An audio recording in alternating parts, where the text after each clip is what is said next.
Mantan juru bicara KPK Febri Diansah menjadi bagian dari tim hukum Hasto Kristianto. Total ada 17 pengacara yang disiapkan PDIP untuk membela Hasto di sidang perdana 14 Maret mendatang.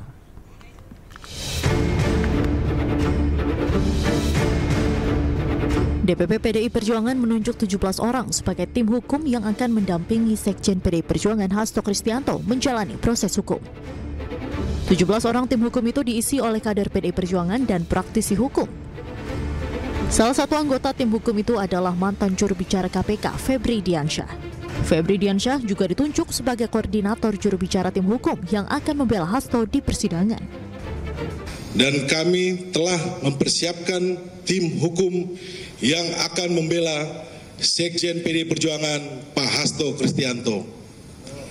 Dalam kesempatan ini, saya ingin memperkenalkan tim penasihat hukum yang akan mendampingi Pak Hasto Kristianto pada persidangan yang akan dimulai pada hari Jumat 14 Maret 2025. Tim ini merupakan tim kolaboratif antara tim hukum yang ditugaskan oleh partai dengan tim hukum yang berlatar belakang non-partai atau full profesional.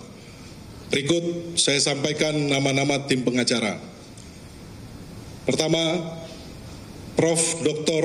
Todung Mulya Lubis SH LLM sebagai koordinator tim hukum Mas Hasto Kristianto.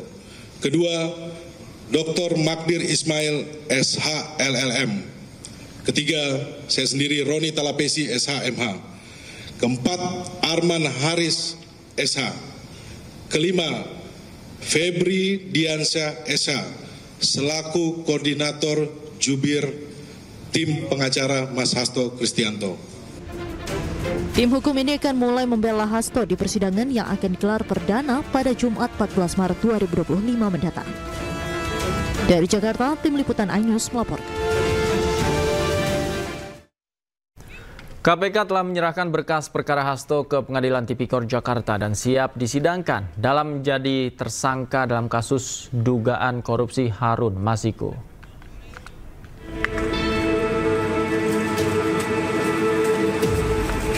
Penyidik Komisi Pemberantasan Korupsi telah melimpahkan berkas perkara Sekjen PDI Perjuangan Hasto Kristianto ke Pengadilan Tindak Pidana Korupsi Jakarta pada 10 Maret lalu. Dengan dilimpahkannya berkas perkara ini, kasus dugaan korupsi Sekjen PDI Perjuangan siap disidangkan. Selanjutnya, PN Tipikor akan menentukan jadwal sidang serta komposisi majelis hakim yang akan meriksa dan mengadili perkara.